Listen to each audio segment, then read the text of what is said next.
قل هو اللہ احد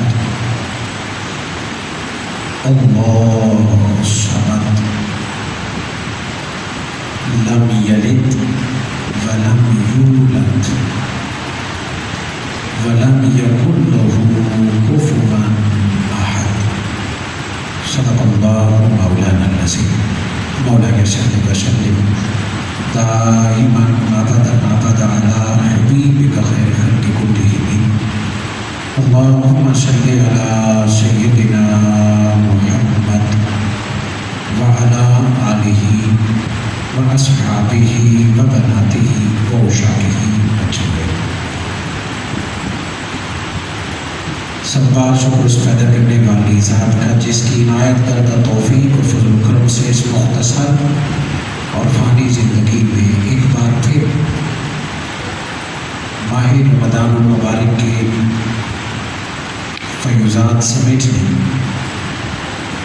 اور ماہ شوال کی خوشیوں سے اپنی زندگی کو خوبصورت بناتے ہوئے منہاج القرآن کراچی کے زیر اہتمام جامعہ مسجد رحمانیہ مرکز دعوت و تربیت منہاج القرآن میں ایک بار پھر میں اور آپ ماہانہ درس عرفان القرآن کی اس بابرکت نشست میں شریک ہیں۔ دعا ہے کہ جیسے آج خالصتاً آپ اور میں صرف قرآن کے لیے جمع ہوئے، اللہ آخری سانس تک آیات زبان پر قبر اور حشر میں قرآن اور صاحب قرآن کی شفاعت عطا فرمائے۔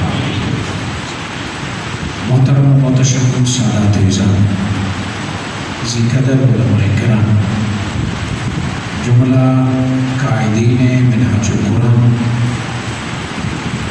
جملہ فورمز، معزز شرکائے درس عرفان القرآن، خواتین و حضرات، اولا میں آج اس بابرکت نشست کے آغاز پر منہاج القرآن کراچی کے جملہ قائدین اور پوری ٹیم محترم جناب محمد مسعود عثمانی صاحب اور آپ کی ساری ٹیم اور آپ کے جملہ معاونین کو اعتکاف کے انعقاد اور بہت خوبصورت انتظامات پر صد بار مبارکباد پیش کرتا ہوں۔ یقیناً اصلاح کی گنجائش اور انسانی بنائے ہوئے نظام میں کمی ضرور رہتی ہے، مگر جس قدر خوبصورت انتظامات تھے اور پہلی بار اس لیول پر مرکز کی طرح منظم طریقے سے اعتکاف کے انتظامات ہوئے، وہ میرے تصور سے زیادہ تھے۔ میری جو امیدیں تھیں اس سے کئی گنا بڑھ کر تھے۔ آپ کی شرکت، پھر تعلیم میں، تربیت میں دلچسپی، پھر نظام کو فالو کرنے میں یقیناً اہلیان کراچی جملہ معاونین، اس میں اگر میں ایک ایک چیز گنواؤں تو نماز کی ادائیگی سے لے کر کھلانے پلانے تک ہر فرد مرد اور خواتین نے کمال کیا۔ یقیناً یہ آغاز تھا، نہ جانے اگلے رمضان تک کون ہوگا، مگر دل مطمئن ہے کہ جو منہاج القرآن مرکز کا فیض تھا وہ باقاعدہ پورا پورا یہاں نظر آ رہا ہے۔ چشمدید گواہ کے طور پر جہاں موقع ملا اسی محبت سے اظہار کریں گے۔ اللہ رب العزت اعتکاف میں شامل ہونے والے جملہ آباد اور ان کے خاندانوں کو بے پناہ برکتیں عطا فرمائے۔ اسی طرح ہمیشہ کی طرح کثیر تعداد میں یہاں سے لاہور بھی آباد گئے، ان کو بھی مبارکباد۔ درس عرفان قرآن کا جو ہمارا مقررہ وقت ہے، آج کوئی ساتھی پوچھ رہے تھے کہ تاخیر ہو گئی ہے، تو ہم تمام طالب علم ہیں، حضور صلی اللہ علیہ وآلہ وسلم نے فرمایا کہ مومن قبر کی رات تک طالب علم رہتا ہے، اطلب العلم، اور طالب علم پر چھٹیوں کا اثر ہوتا ہے۔ آج درس عرفان قرآن کی اس نشست سے اندازہ ہو رہا ہے کہ ابھی تک وہی اسکول کے اثرات کے درمیان میں 1-2 چھٹیاں اور پھر عید کی خوشیوں کے بعد اثرات تھے. کچھ ساتھی تاخیر سے آئے اور کچھ آج حاضر نہ ہو سکے. انشاءاللہ تعالیٰ اگلے درس پر یہ کمی بھی نہیں ہوگی. پھر بھی ہمارا وقت مقررہ 11 بجے کے لگ بھگ ہم دعا کی طرف بڑھ جائیں گے. محترم جناب قاری صاحب نے خوبصورت تلاوت سے اس پروگرام کا آغاز کیا. ثنا خان حضرات نے دل کو مو لینے والا کلام سنایا ہے. ہماری مائیں بہنیں بیٹی بھی تشریف فرمائیں. آج ہماری نشست کا جو عنوان ہے وہ توحید ہے. جیسے آپ کے علم ہوگا کہ ہم نے پچھلی صورتوں کا مطالعہ شروع کیا. محفظتین آخری 2 صورتیں آپ نے سماعت فرمائی. آج میں نے آپ کی سماعتوں کی نظر سورہ اخلاص کیا. 114 صورتوں میں اس کا نمبر 112 ہے، مگر یہ قرآن کا اہم ترین پیغام ہے. اگر مجھے اجازت دے تو میں یہ جملہ کہہ سکتا ہوں کہ باقی سارا قرآن اس ایک سورہ کی تشریح کے لیے ہوتا ہے. باقی سارا قرآن اس ایک سبق کو پکانے کے لیے دیا ہے. اسی لیے اس کا نام اخلاص ہے، خالص. اس کا نام توحید ہے جو وحدانیت اور وحدت سے ہے. اور اگلا جملہ سن کر آپ حیران ہوں گے کہ الحمد سے لے کے ناز تک قرآن کثرت سے حفظ کیا جاتا ہے، محنت سے حفظ کیا جاتا ہے. حضور صلی اللہ علیہ وآلہ وسلم نے فرمایا جس سینے میں قرآن کی ایک آیت بھی ہوگی دوزخ کی آگ اس سینے کو نہیں جلا سکے. اس لیے قرآن یاد کیا. سارا قرآن حضور کو یاد تھا. میرے آقا صلی اللہ علیہ وآلہ وسلم نے جبرائیل سے وحی سن کر بشری تقاضوں کے اطاعت قرآن کو یاد کرنے کی کوشش کی اور ہونٹ ہلائے. دوبارہ وحی آ گئی. نہ مصطفیٰ نہ محنت کرنی ہے نہ ہونٹوں کو حرکت دینی ہے. آپ کو قرآن یاد کروانا خود اللہ کی اپنی ذمہ داری ہے. یہ آیت ہے قرآن کی. مگر آپ اور میں قرآن یاد کرتے ہیں، بار بار دہراتے ہیں. مگر سورہ اخلاص کا کمال یہ ہے اس وقت ہمارے مجمع میں جو کہ میں سب سے ڈر ہوں. آپ کو جو شخص ملے میں بالکل ان پڑھ ہوں، آپ کو فرد ملے میرا بالکل حافظہ نہیں ہے. مگر سورہ اخلاص کا کمال یہ ہے مرد ہو عورت ہو بوڑھا ہو بچہ ہو، آپ کلمہ پڑھنے والوں میں سے جس سے پوچھیں گے اسے قل هو اللہ احد زبان دیا.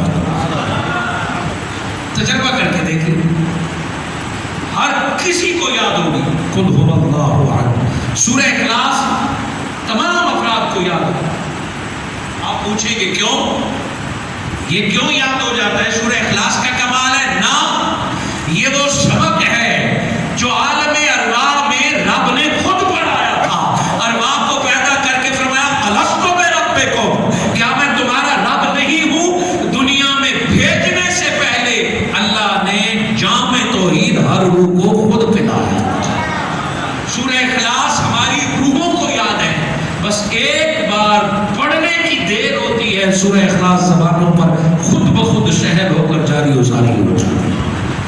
اس سورہ کا یہ کمال ہے کہ اسے یاد کرنا نہیں پڑتا، یہ یاد رہ جاتی ہے. اور یہ روح توحید شناس ہے. روح توحید کا جام پی کے آئی ہے. یہاں دنیا میں انسان بھول جاتا ہے. وہ سبق یاد دلانے کے لیے اللہ رب العزت نے سوالات پیغمبر بھیجے اور میرے آقا محمد مصطفیٰ پر نبوت بھی ختم کر دی اور وحی بھی ختم فرما دی کہ اب قیامت تک یہی قرآن ہے. جو کچھ سیکھنا ہے وہ اسی سے سیکھنا ہے اور آگے سکھانا ہے. وقت ہے ہمارے پاس صرف آدھا گھنٹہ. اور یہ وہ سورہ ہے جس کی 4 آیتیں ہیں، کم از کم 4 گھنٹے مختصر بیان کے لیے چاہیے.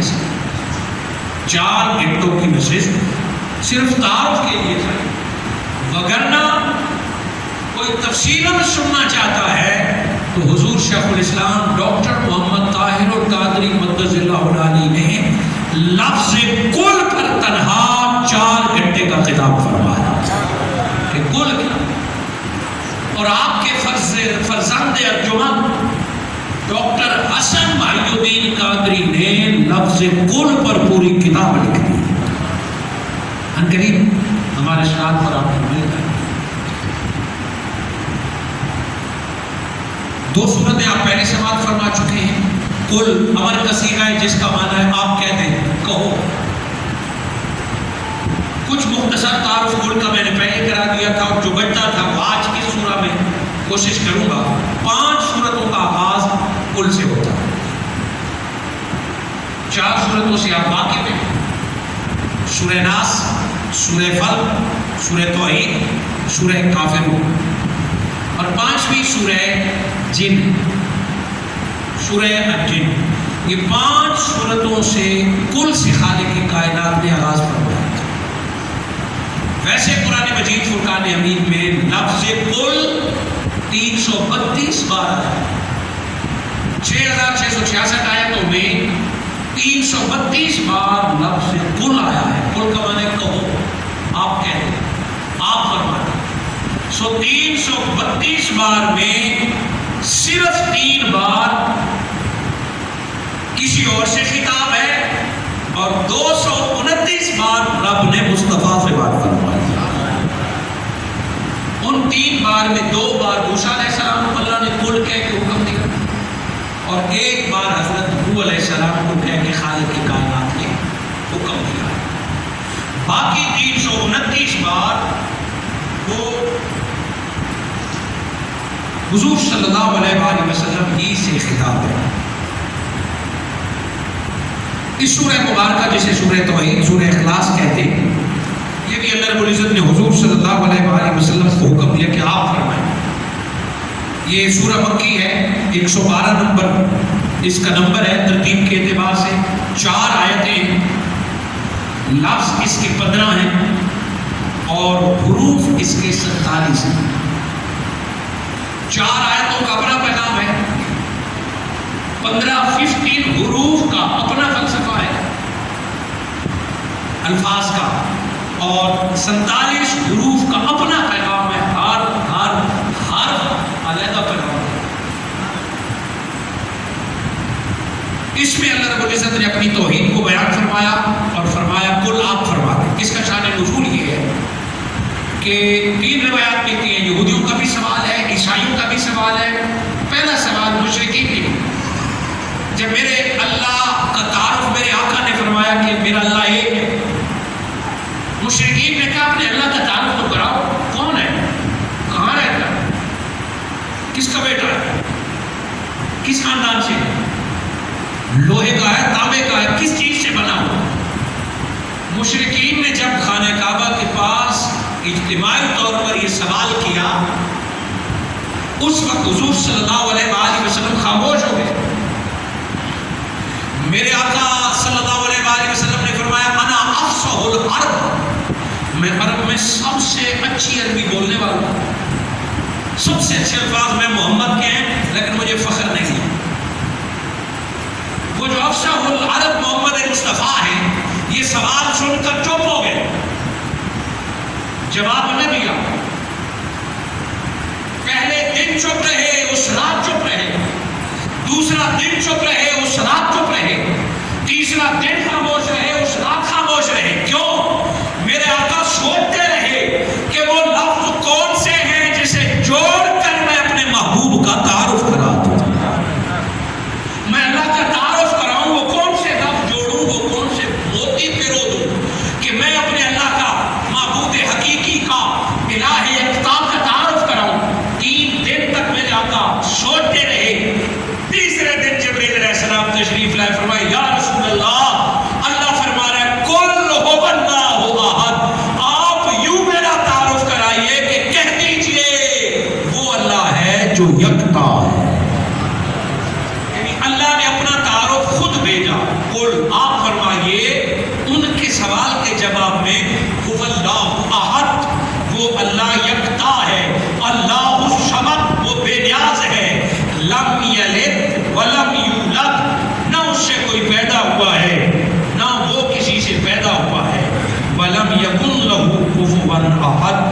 نہ ہی اس کا کوئی ہم سر ہے۔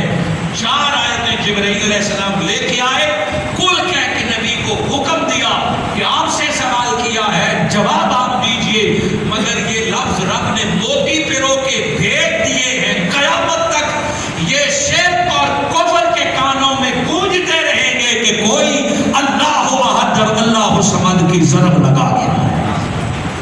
حضور صلی اللہ علیہ وآلہ وسلم نے یہ ساری سورہ مبارکہ ان کو سنا دی۔ اس سورہ مبارکہ میں کامل توحید ہے، توحید ربوبیت بھی ہے اس میں، توحید الوہیت بھی ہے اس میں، اور توحید اسماء و صفات بھی ہے اس میں۔ اور اسی ایک آیت میں مشرکین کے باطل عقیدے کا بھی رد ہے جو کئی خداؤں کو مانتے تھے، پھر عیسائیوں اور یہودیوں کے عقیدے کا بھی رد ہے جو اللہ رب العزت کی اولاد کے قائل تھے۔ عیسائی کہتے تھے عیسیٰ علیہ السلام اللہ کے بیٹے ہیں، یہودی کہتے تھے عزیر علیہ السلام اللہ کے بیٹے ہیں، مشرکین کہتے تھے فرشتے اللہ کی بیٹیاں ہیں۔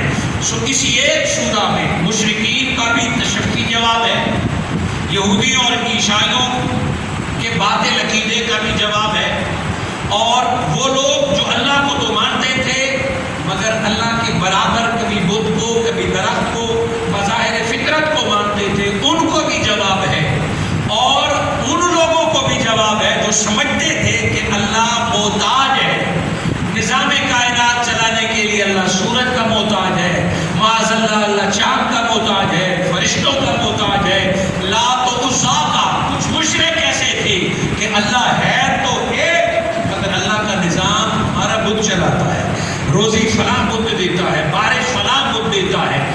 وہ باطل عقائد وسائط اور وسیلہ کے قائل تھے، انہیں بتا دیا اللہ بے نیاز ہے، اللہ کسی کا محتاج نہیں، اللہ کے کوئی برابر نہیں، اللہ کی کوئی اولاد نہیں، اللہ کا کوئی سجدہ نہیں۔ مصطفیٰ آپ فرما دیجئے کہ وہ ایک ہے، آیتیں 4 تھیں مگر قیامت تک توحید کے بارے میں جو بھی سوال پیدا ہوتا رہے گا اس کے لیے ایک ہی سورہ اخلاص کافی ہے۔ اب میں یہ سوچ رہا ہوں کہ کون سا پہلو آپ کے سامنے رکھوں، اس کا علمی یا روحانی، کون سا لفظ آپ کے سامنے رکھوں تاکہ اگلے مہینے تک یہ چاشنی قائم ہوتا ہے۔ اس سورہ مبارکہ کو اللہ رب العزت نے وہ کمال بخشا ہے، وہ کمال بخشا ہے کہ 114 سورتوں میں جس بندے کو سورہ اخلاص سے محبت ہو، جس بندے کو سورہ اخلاص سے محبت ہو گئی، نبی مکرم نے وعدہ فرمایا اس کے لیے جنت واجب ہو گئی۔ جس کو سورہ اخلاص سے محبت ہو گئی اس کے لیے جنت واجب ہو گئی، اس کو ضرور خالق کائنات جنت عطا فرمائے گی۔ اللہ رب العزت نے سورہ مبارکہ کا آغاز لفظ کل سے فرمایا، اور یہ سال کو یاد کروائی۔ حضور صلی اللہ علیہ وآلہ وسلم نے اس کی اہمیت آغاز میں تھوڑی سی بیان کر دوں، شاید آخر میں وقت نہ بچے۔ حضور صلی اللہ علیہ وآلہ وسلم نے ایک لشکر بھیجا جنگ کے لیے، اور بخاری شریف میں جو حدیث ہے اس میں حضرت علی کا نام نہیں ہے، دیگر کتب حدیث میں ہے وہ حضرت علی شیر خدا کا ہے۔ حضور صلی اللہ علیہ وآلہ وسلم نے مولا کائنات کی سربراہی میں لشکر بھیجا، واپس پڑھتے میرے آقا صلی اللہ علیہ وآلہ وسلم نے حال آواز پوچھا، کیسا رہا؟ باقی تو ٹھیک ہے، لیکن امام صاحب ہر نماز میں سورہ اخلاص پڑھا کرتے تھے۔ شکایت لگائی انہوں نے کہ ہر نماز میں قل هو اللہ احد پڑھا کرتے تھے، ہر نماز کا اختتام سورہ اخلاص پہ کیا کرتے تھے۔ ہم نے اپنے امام سے درخواست بھی کی ہے 114 سورتوں میں ہر نماز کا اختتام آپ سورہ اخلاص پہ کرتے ہیں، تو یہ شکایت لگائی۔ حضور صلی اللہ علیہ وآلہ وسلم نے حضرت علی سے پوچھا کہ علی کیا یہ سچ ہے کہ تو ہر نماز کا اختتام سورہ اخلاص میں کیا کرتا تھا اور ساتھیوں کی درخواست کو بھی قبول نہیں کیا؟ فرمایا ہاں یا رسول اللہ ایسا ہی ہے۔ وہ ایسا کیوں کرتے تھے؟ کیونکہ امام کو تو مقتدیوں کی طبیعت کا خیال رکھنا چاہیے۔ ایسے کیوں کرتے تھے؟ اخلاص اللہ کی صفات میں ایک صفت ہے، اور میں علی اس سے محبت کرتا ہوں۔ آقا نے فرمایا علی، ام المومنین حضرت عائشہ نے یہ روایت فرمائی، علی تجھے مبارک ہو، تو سورہ اخلاص سے محبت کرتا ہے، اس بنا پر اللہ تجھ سے محبت فرماتا ہے۔ یہ نہیں فرمایا تو نے غلط کیا۔ اسی طرح کا ایک اور واقعہ مسجد قباء میں حضور صلی اللہ علیہ وآلہ وسلم نے ایک انصاری صحابی کو امام مقرر کیا۔ اس انصاری صحابی کی عادت دیکھیے، وہ جب الحمدللہ رب العالمین شروع کرتا وللضالین آمین کے بعد پہلے قل هو اللہ احد پڑھتا اور پھر دوسری سورہ میں مقتدی آخر کچھ ایسا رہتا روز قل هو اللہ احد پھر دوسری سورہ، یا صرف قل هو اللہ احد پڑھو یا دوسری سورہ پڑھو۔ اب مقتدی ہوتے پھر تھوڑی بہت تنخواہ دیتے ہیں، وہ تو پھر پابند سمجھتے ہیں امام کو۔ امام بھی انہوں نے کہا اچھا ایسا ہے، مجھے امامت پہ رکھو، تمہاری مرضی، نہ رکھو تمہاری مرضی، میں تو ہر نماز میں اخلاص پڑھوں۔ تو بیٹی نے کہا اس کا کیا کریں، اس نے تو آخری کہا رکھنا ہے تو مرضی، نہیں رکھنا مرضی، میں سورہ اخلاص روزانہ پڑھوں گا۔ تو بیٹی حضور صلی اللہ علیہ وآلہ وسلم کی بارگاہ میں گئی، کچھ مقتدی تھے بارگاہ میں گئے، شکایت کی، یا رسول اللہ یہ ہماری بات بھی نہیں مانتے، روز سورہ اخلاص پڑھتے ہیں، اس کا کیا کریں؟ ہر رکعت میں آقا نے پوچھا کیوں پڑھتے ہو؟ فرمایا یا رسول اللہ مجھے اس سورہ سے محبت ہو گئی ہے، میرا دل یہ چاہتا ہے کہ ہر آیت ہر رکعت میں سورہ اخلاص کے ذریعے میں رب کا ذکر کروں، مجھے اس سے محبت ہو گئی ہے، مجھے لگتا ہے کہ اس کے بغیر میری نماز پوری نہیں ہوگی۔ جب آقا نے یہ لفظ سنے مقتدیوں کے سامنے کہا امام سورہ اخلاص کی محبت میں قوم میں باپ محبت اطلاع دیتا ہے کہ رب نے تیرے لیے جنت واجب کر دی ہے، رب نے تیرے لیے جنت واجب کر دی ہے، تجھے رب ضرور جنت دے گا اس کی وجہ سے۔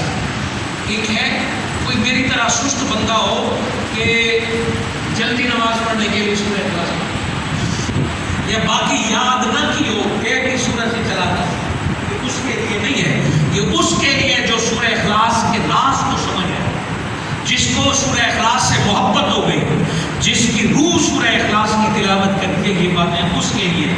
ایسی 8 باتیں اور تھیں مگر وقت کی قلت اور کمی کی وجہ سے میں اس کے آخری حصے کی طرف آتا ہوں۔ اللہ رب العزت نے فرمایا قل، آپ فرمائیے کہ وہ اللہ ایک ہے۔ لفظ قل کا مختصر سے تعارف میں نے آپ کے سامنے رکھا ہے۔ قل امر کا صیغہ ہے، آپ فرمائیے۔ اگر یہاں لفظ قل نہ بھی ہوتا اور ہوتا وہ اللہ احد، وہ اللہ ایک ہے، پھر بھی بات پوری تھی۔ ہر آیت میں قل نہیں ہے، صرف 332 مقامات پر قل ہے، اور یہ قل زائدہ بھی نہیں ہے۔ اگر میں کہوں نا کہ قل کے بغیر بھی معنی پورا ہوتا ہے تو آپ کہیں گے یہ ایکسٹرا ہے، عربی میں اسے زائدہ کہتے ہیں، یہ زائدہ ہے، زائدہ نہیں ہے، یہ بالکل بار محل ہے۔ اور جہاں بھی لفظ قل لگا ہے اس کا راز ہے کہ سیاق و سباق کے بعد پتہ چلا کہ جہاں اللہ چاہتا یہ ہے کہ یہاں مصطفیٰ میرے ساتھ شریک ہو، جملے پہ غور کیجئے، وہ وحدہ لا شریک ہے، مگر جہاں اللہ چاہتا ہے کہ یہاں نبی کا ذکر ضرور ہو، یا جہاں رب چاہتا ہے کہ یہاں میرے بندے کہیں مصطفیٰ کو بھلا نہ دے، جہاں اللہ اپنے ذکر کے ساتھ محمد کا ذکر ہر وقت رکھنا چاہتا ہے، وہاں رب نے قل لگا دیا ہے۔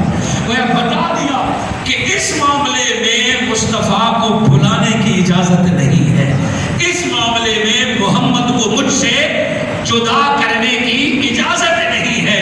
قل هو اللہ احد، فرمایا وہ اللہ ایک ہے، فرمایا بات تو توحید کی ہے، بات تو مجھے ایک ماننے کی ہے، مگر قل سے اس لیے آغاز کر رہا ہوں کہ جب بھی مجھے ایک مانو، پہلے مصطفیٰ کو مان کے مجھے ایک مانو گے تو میں تمہیں دولت ایمان عطا فرما دوں۔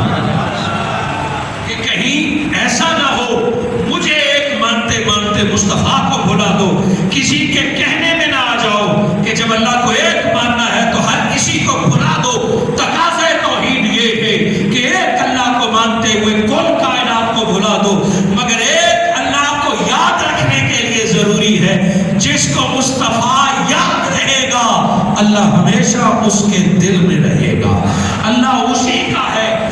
جس نے پہلے درے مصطفیٰ پہ جانا سیکھ لیا. استاذ المکرم حضور شیخ الاسلام ڈاکٹر محمد طاہر القادری مدث اللہ علیہ اپنی کتاب التوحید، یہ کتاب التوحید میں نے سامنے رکھی ہے، اس کی 2 جلدیں ہیں. اگر کوئی پوچھے حضور شیخ الاسلام نے اپنے کچھ کتابیں حضور شیخ الاسلام کی ایسی ہیں جو خطاب سن کے کاتب نے لکھی، مگر کچھ کتابیں ایسی ہیں جن کا ایک ایک حرف حضور شیخ الاسلام نے خود سنوارا ہے. کتاب توحید وہ کتاب ہے جس کے حرف حرف کو حضور شیخ الاسلام نے خود سنوارا ہے. آپ نے کتاب التوحید یہ وہ کتاب ہے کہ جو جس مسلک سے تعلق رکھتا ہے اس کو اس کتاب میں اعتراض کی گنجائش نہیں. آج خیر بھی جو ڈاکٹر محمد طاہر القادری سے 1000 اختلاف کرتے ہیں وہ بھی اپنے طالب علموں کو یہ کتاب التوحید پڑھاتے ہیں. آپ نے کتابیں بہت پڑھی ہوگی، اب میرے کہنے پر اس کتاب کو دوبارہ پڑھیے. توحید پر آپ اور آپ کی نسلوں کو کوئی غلط فہمی میں مبتلا نہیں کر سکتے. حضور شیخ الاسلام نے اس کا پہلا باب ہی جو قائم فرمایا ہے توحید کے ارکان 7 کے 7 ارکان ہیں، جب تک 7 کو نہیں مانیں گے توحید نہیں ہوگی. اس کے لیے آپ نے سورہ اخلاص کا آپ فرماتے ہیں کل عنوان رسالت ہے کہ آپ فرمائیں، اور هو اللہ احد عنوان توحید ہے. کل عنوان رسالت ہے اور هو اللہ عنوان توحید ہے. یہ جملہ مجھ جیسا طالب علم نہیں کہہ سکتا، یہ جملہ حضور شیخ الاسلام ہی کہہ سکتے ہیں. قل هو اللہ احد، آپ فرما دے مصطفیٰ کہ وہ اللہ ایک ہے. آپ نتیجہ لکھتے ہیں کہ عقیدہ توحید خود وسیلہ رسالت کا طالب ہے. یہ عام جملہ نہیں ہے. آج تو دنیا وسیلے کا انکار کر رہی ہے کہ اللہ سے ڈائریکٹ بات کی جائے، اللہ کی ڈائریکٹ عبادت کی جائے. حضور شیخ الاسلام نے 20 صفحے لکھنے کے بعد یہ نتیجہ لکھا ہے کہ عقیدہ توحید خود وسیلہ رسالت کا طالب ہے. جب تک رسول اللہ صلی اللہ علیہ وآلہ وسلم اللہ تعالیٰ کو ایک جاننے کے علم میں واسطہ اور وسیلہ نہیں ہے تب تک وہ صرف علم ہے. اب میں آسان کیے دیتا ہوں، اللہ ایک ہے، یہ نالج ہے، یہ ہندو کو بھی پتا ہے. اللہ ایک ہے، یہ کافر کو بھی پتا ہے. اور سنو، اللہ کو ایک ماننے سے کوئی مسلمان نہیں ہوتا، اللہ کو ایک جاننے سے کوئی مسلمان نہیں ہوتا. یہ نالج آف توحید ہے، یہ نالج ہے، یہ ایمان اور عقیدہ نہیں ہے. قل هو اللہ احد زبان مصطفیٰ سے سن کے اللہ کو ایک ماننے سے عقیدہ توحید بن جاتا ہے. اگر کوئی نبی کو چھوڑ کر اللہ کو ایک مانے وہ کافر ہے. وہ بے شک قرآن سر پہ اٹھا لے کہ میں اللہ کو ایک مانتا ہوں، کل کہہ کے اللہ نے اپنا پتہ بتایا کہ میں ہوں تو ہر جگہ، کل کہہ کے رب نے درے مصطفیٰ کا ایڈریس بتایا ہے کہ میں اللہ نے مسجد میں ملوں گا، نہ کعبے میں ملوں گا. میں اگر اللہ ملوں گا، کل کہہ کے نبی کا در دکھایا ہے کہ تمہارا کام مصطفیٰ کے در پہ جانا ہے، پھر اور کچھ نہیں کرنا. ان کنتم تحبون اللہ فاتبعونی، تم نے نبی کے دروازے پہ جانا ہے. جو نبی کے دروازے پہ جائے گا توحید خود اس کے دل میں سما جائے گا. کل کے بغیر اللہ کو ایک مانا، لم یلد مانا، احد مانا، صمد مانا، یہ توحید کا نالج تو ہے، عقیدہ توحید نہیں ہے. یہ ایمان کا عقیدہ تک بنتا ہے جب ذات مصطفیٰ کو شامل کریں گے. اس لیے فرمایا قل مصطفیٰ آپ فرمائیے. اب یہ بھی نہیں فرمایا قل آپ فرمائیے کہ میں یہاں کسی کو بھیجوں نا، میں کہوں کہ چاہیے کہیے کہ میں خطاب کر رہا ہوں. اللہ رب العزت نے فرمایا قل آپ فرمائیے کہ میں قرآن میں کہیں بھی اللہ نے اپنے آپ کو اللہ نہیں کہا. اللہ رب العزت نے فرمایا آپ فرمائیے کہ وہ اللہ ایک ہے.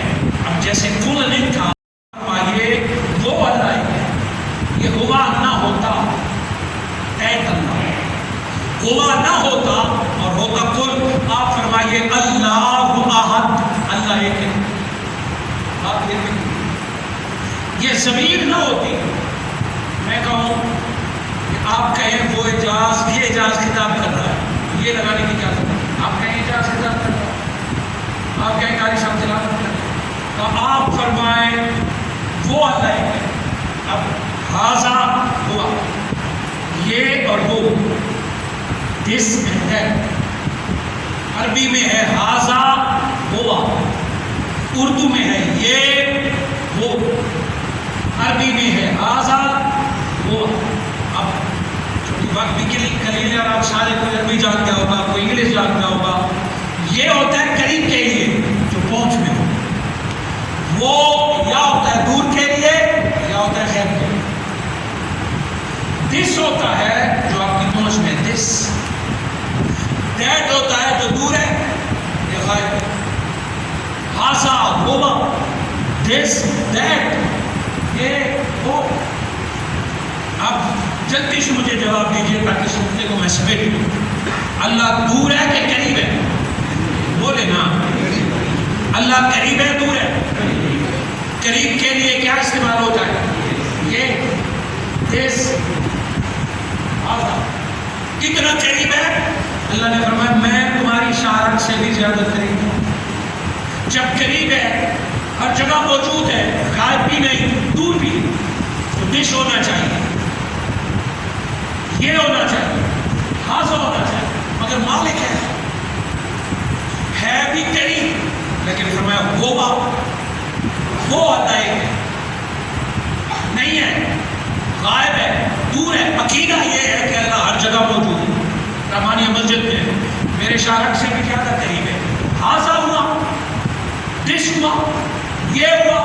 مگر قرآن میں جب بھی اللہ نے فرمایا اپنے لیے فرمایا هو اللہ احد، هو الذی، وہ اللہ ایک ہے. یہاں بھی فرمایا آپ فرمائیں قل هو اللہ، آپ فرمائیں کہ وہ اللہ ایک ہے. ایک یہ ہے کہ میں آپ کو عربی قاعدوں میں بجا دوں، مگر بڑا آسان سا تجزیہ آپ کے سامنے رکھتا ہوں. مثلاً میں پچھلے آدھے گھنٹے سے خطاب کر رہا ہوں کہ جلدی سے سمیٹ لوں. خطاب کرتے کرتے میں کہوں یہ فانوس، آپ ساروں نے ایک بار دیکھا، میں قرآن سنا رہا ہوں، آیتیں سنا رہا ہوں، جب میں نے کہا یہ فانوس تو آپ سارے مجھے چھوڑ کر فانوس کی طرف متوجہ ہوئے. بلب ہے، لائٹ ہے، خوبصورت ہے، مسجد کیسا ہے، آپ کا ذہن خود بجلی سے چل رہا ہے، مجھ سے نہیں پوچھیں گے. میں نے کہا یہ آپ کا عقل و شعور مجھے چھوڑ کر ادھر متوجہ ہو گیا ہے کہ کیا مقصد ہے. خوبصورتی ہے، لائٹ ہے، حالت ہے. لیکن اگر میں کہوں وہ مینار پاکستان مڑ کے نہیں دیکھیں گے، آپ دائیں بائیں نہیں دیکھیں گے، پتہ ہے وہ میرے دیکھنے سے نظر نہیں آئے گا، وہ ہے. اب یہ کہا تو مجھے چھوڑ کے اس کو تکا، اپنی عقل استعمال کی. وہ مینار پاکستان کہا تو مینار پاکستان کی تلاش میں نہیں نکلیں گے، مجھے دیکھیں گے کہ پتہ نہیں کوئی اکھاڑ کے لے گیا ہے، گر گیا ہے، اس کا کلر چینج کیا ہے، ڈیزائن پتہ نہیں کیا کہنے لگے. وہ مینار پاکستان، آپ کی نظر مجھ پہ، آپ کی فکر مجھ پہ، آپ کی توجہ مجھ پہ، بس اتنی سی بات کہنی تھی. کون میرے مصطفیٰ میں ہوں تو یہیں پر، مگر مجھے یہ نہیں کہنا میں نے خود بنایا ہے، تجھے چھوڑ کے میری تلاش میں نکل پڑے گے، تجھے چھوڑ کے میرے ہو جائیں گے. کل آپ کہیں ہوگا، ہوگا کہہ کے میں چاہتا یہ ہوں کہ وہ سوچے مجھے دیدار تیرا کرتے رہے.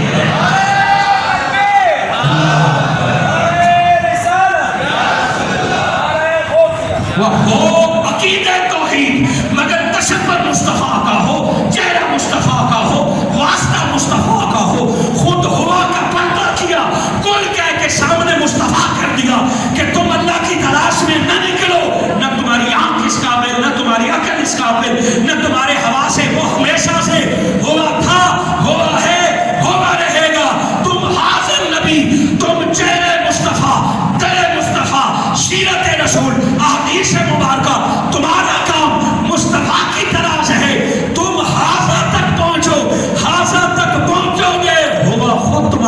میں سما جائے۔ اگر میری ساری گفتگو کا خلاصہ سمجھنا چاہیں تو شاعر نے بڑا خوبصورت شعر لکھا ہے، اس بے حد نے ہوا، اس بے حد نے حد کر دی، اس بے حد نے حد کر دی، خود تو پردے میں رہا، سامنے تصویر محمد کر دی کہ میں تیرے رسول فقط اعلیٰ۔ اب عطا بھی مصطفیٰ، اب حکم بھی مصطفیٰ کا، اب ذکر درود بھی مصطفیٰ کا، عبادت میری ہوگی، مگر جب تک کوئی غلام محمد نہیں بنے گا نہ اسے توحید مل سکتی ہے، نہ خود رب اسے مل سکتا ہے۔ آپ فرما دیں وہ اللہ ایک ہے۔ ابھی ہوا کی بات کی، میرا دل تڑپ رہا ہے کہ دل کو جو میں نے مطالعہ کیا سارا بیان کر دوں۔ ہوا کی ایک بات بتائی، ہوا کے بعد اگر ہوتا کل آپ فرمائیں ہوا احد وہ ایک ہے، بات پھر بھی پوری ہو جاتی، مگر اللہ نے پھر اپنا اسم لایا، اسم ذات۔ آپ فرمائیں وہ اللہ ایک ہے، اللہ نے اپنا اسم جلالت پر پھر کبھی گفتگو کریں گے کہ اللہ کے ناموں میں اللہ نے یہاں لفظ اللہ کیوں چنا۔ آگے بڑا دلچسپ اور جدید دور کی ضرورت کا ہے، وہ ہے احد۔ آپ فرمائیں وہ اللہ ایک ہے، احد۔ اب ایک کا جس کی انگلش اچھی ہے وہ بتائیں ایک کو کیا کہتے ہیں، ظاہر صاحب بتائیں گے ایک کو کیا کہتے ہیں، ون۔ ایک کو انگلش ون کہتے ہیں، اللہ احد، مگر ایک کو عربی میں واحد کہتے ہیں۔ اللہ ایک ہے تو عربی میں ایک کے لیے ہے واحد، ون، اس نے جو یہاں اللہ رب العزت نے فرمایا احد، عام ترجمہ کیا جاتا ہے اللہ ایک ہے، مگر حضور شیخ الاسلام اور توحید کو سمجھنے والے جب اس کا ترجمہ کرتے ہیں تو آپ فرما دیجئے اللہ یکتا ہے، اللہ یکتا۔ ایک واحد اور احد میں فرق کیا ہے؟ واحد ایک کو کہتے ہیں، مگر واحد کی تین قسمیں ہیں، تینوں بیان کروں گا تو مجھے 10 منٹ اور چاہیے، مگر میں سادہ مثال، ایک کہیں یہاں کون ہے، ایک انسان ہے، انسان ہے مگر یہاں 150-200 بندے بیٹھے ہیں۔ ایک ایسا ہوتا ہے جس میں کئی افراد شامل ہیں۔ کراچی ایک شہر ہے مگر پتہ کیا اس میں 25 ٹاؤن ہیں، 20 ٹاؤن ہیں، کیا کیا محلے ہیں۔ بسکٹ کا ایک ڈبہ لے آئے، ایک بسکٹ کا کیا ہوگا، 25 بسکٹ کے سو کئی ایک خود کئیوں پر مشتمل ہوتا ہے، اسے کہتے ہیں واحد عددی، واحد جنسی، واحد نوعی، کہ اللہ ایک ہے۔ بعض اوقات ایک کئی چیزوں سے مل کے بنتا ہے۔ یہ کتنی گھڑیاں ہیں بولے، اس میں 3 سوئیاں ہیں، اس میں اور بھی پرزے ہوں گے، اس میں چین بھی ہے، کئی چیزیں مل کر ایک بنی، یہ بھی ایک ہے۔ تو بتائیے کیا اللہ کو کون سے بات ایک مانا؟ ایسا اللہ کو ایک ماننا خود کفر ہے کہ اللہ کو ایک مانا، کئی چیزوں سے مل کے بنا۔ انسان ایک ہے مگر 2 ہاتھ، 2 آنکھیں، 2 ٹانگیں، سینہ، پیٹ، کئی جسم کے اعضاء مل کر ایک انسان بناتے ہیں۔ اگر اللہ کا جسم ہے تو کئی اعضاء ملے ہوں گے، وہ جسم سے پاک ہے۔ کیسے اللہ ایک ہے؟ اور ایک نہیں ہوتا، 2 آنکھیں ملے تو ایک ہوتا، ایک کو ڈیوائڈ کیا جا سکتا ہے 2 پارٹ، 2 آنکھیں ملے تو ایک ہوتا ہے۔ مگر عقیدہ توحید یہ ہے کہ اللہ نہ کبھی 2 تھا نہ کبھی 2 ہوگا۔ اس گھڑی کو آپ توڑیں 2 ٹکڑے ہو جائیں گے، اگر مجھے نہیں لے کے دے دیں تو میں توڑ دیتا ہوں۔ 2 ٹکڑے کریں تو وہ 2 ہو جائیں گے، ایک نہیں رہے گا۔ اسی طرح جو چیز ایک کو کئی ٹکڑوں میں تقسیم ہو جائے وہ اللہ نہیں ہے، جو کئی چیزوں سے مل کے بنے وہ اللہ نہیں ہے۔ فرمایا وہ اللہ ہو احد، احد کا معنی ایک نہیں ہے، اونلی، ون کے بعد تو 2 آتا ہے مگر اونلی دوسرے کو برداشت نہیں کرتا۔ عربی میں اس کے لیے ہے احد، احد اس کو کہتے ہیں جس کی تقسیم ممکن نہیں ہے۔ جس کا دو ٹکڑے ہونا ممکن نہیں ہے۔ قرآن میں بعض مقامات پر واحد القہار استعمال ہوا ہے، مگر وہاں صفت کے ساتھ ہے تاکہ بات کیا جائے۔ احد بھی استعمال ہوا ہے، مگر احد کا معنی وہ یکتا جو دو میں تقسیم نہ ہو سکے۔ آپ فرما دیجئے اللہ یکتا ہے اور اللہ بے نیاز ہے۔ قرآن میں احد بھی اسی ایک جگہ پر استعمال ہوا ہے اور صمد بھی ایک بار استعمال ہوا ہے۔ باقی اللہ کے نام کئی جگہوں پر استعمال ہوئے ہیں، مگر یہ نام صرف ایک بار ہی استعمال ہوا ہے جو صحیح میں لم یلد ولم یولد، نہ اللہ کسی کا باپ ہے نہ اللہ کسی کا بیٹا۔ عیسیٰ علیہ السلام کو اللہ کا بیٹا کہتے تھے، عزیر علیہ السلام کو اللہ کا بیٹا کہتے تھے، کہ اللہ کسی کا باپ اور بیٹا نہیں، ایک علیحدہ ٹاپک ہے اور نہ ہی کوئی اس کا ہمسر ہے۔ اب درمیان والے لمبے موضوعات تھے وہ آپ تک پہنچا دیے، جمعے یا کسی وقت اس کی تشریح کریں گے۔ آخری آیت پر غور کیجیے، فرمایا وَلَمْ يَكُنْ، اور نہ ہی اس کا کوئی،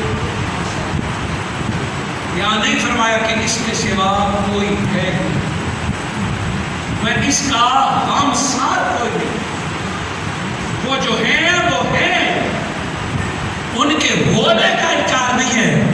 آج توحید بیان کرتے کرتے انسان اس روش پہ چل پڑتا ہے کہ اللہ سے ہونے اور باقیوں سے نہ ہونے کا یقین، صرف اللہ سے ہونے کا یقین۔ یہ آخری آیت بتا رہی ہے کہ وہ جو ہے وہ ہے، اس کا انکار نہیں ہے۔ وہ جبرائیل جیسا فرشتہ، وہ میکائیل جیسا فرشتہ، وہ محمد مصطفیٰ جیسے رسول ہے، وہ قادروں کا فرشتہ ہے، وہ اللہ کا ولی ہے۔ انسانوں کو اللہ نے طاقت، قوت اور اختیار دیا ہے۔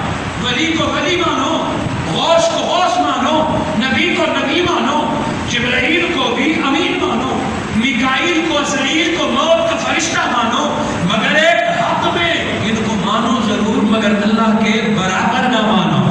توحید کا تقاضا یہ نہیں ہے کہ ساروں کو پہلے زیرو سے ضرب دو کہ کوئی نہیں ہے سوائے اللہ کے، یہ تو توحید کا تقاضا ہی نہیں ہے۔ وَلَمْ يَكُنْ لَهُ كُفُوًا أَحَدٌ، ہر ایک کو مانو، ماں کا مقام، باپ کا مقام، ولی کا مقام، استاد کا مقام، ڈاکٹر کا مقام، طبیب کا مقام۔ رب چاہے تو طبیب کے دروازے سے تمہیں صحت دے، رب چاہے تو ماں کے دودھ سے تمہیں پالے، موسیٰ کو فرعون کے دربار میں پالے، فرعون کے گھر میں پالے، رب چاہے تو حلیمہ کی کٹیا میں مصطفیٰ کو دودھ پلائے، وہ رب کی مرضی ہے۔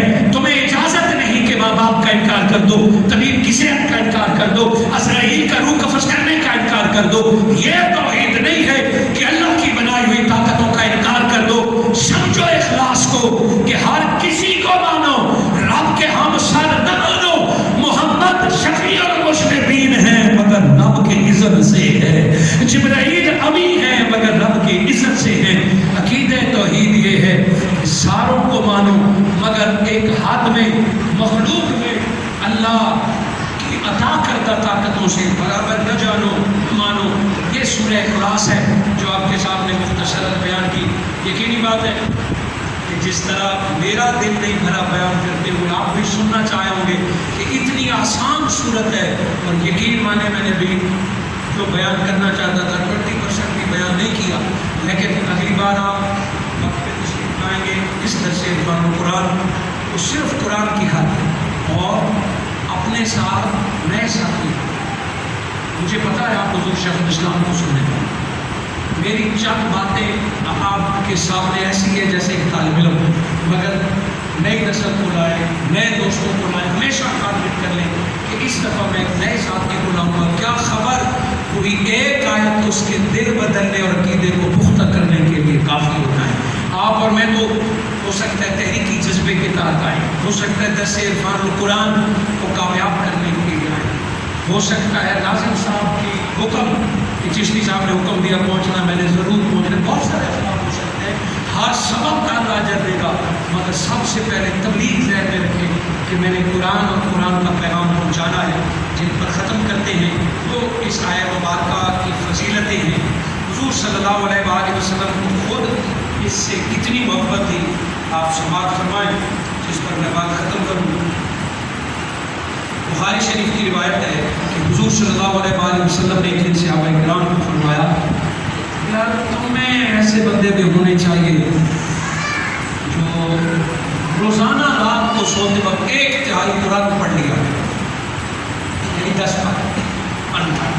حضور نے فرمایا ایسا بھی ہونا چاہیے، آقا کی خواہش ہے کہ جو 1/3 1/3 قرآن صحابہ سارے دوسرے کو دینے لگے۔ فرمایا یا رسول اللہ بھلا اتنی طاقت ہم کمزوروں میں کہاں، ہم کہاں روزانہ 10 پارے پڑھ سکتے ہیں۔ حضور نے فرمایا اچھا نہیں پڑھ سکتے تو سنو، سونے سے پہلے ایک بار بسم اللہ سمیت سورہ اخلاص کی تلاوت کر لیا کرو، اللہ روزانہ تمہیں 1/3 1/3 قرآن پڑھنے کا ثواب عطا فرمائے۔ یہ کسی بریلوی یا تبلیغی نصاب یا بہشتی زیور نہیں، بخاری شریف کی روایت آپ کو سنائی ہے۔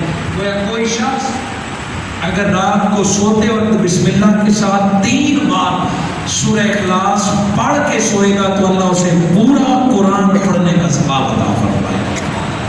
جامع ترمذی میں ہے، دیکھیں آقا نے کیسی دلچسپی پیدا فرمائی۔ جامع ترمذی کی روایت ہے، حضور صلی اللہ علیہ وآلہ وسلم نے دن کو اعلان کیا کہ آج رات عشاء کے بعد میں محمد تمہیں 1/3 قرآن سناؤں گا، 1/3۔ اب صاحب قرآن خود قاری قرآن، صحابہ کرام میں اتنی دلچسپی پیدا ہو گئی، ایک دوسرے کو بتانے لگے آج آقا 10 پارے سنائیں گے، آج نبی مکرم 1/3 قرآن سنائیں گے۔ وہ ایک جلسے کا اعلان ہو گیا، جو موجود نہیں تھا اس تک اطلاع پہنچ گئی۔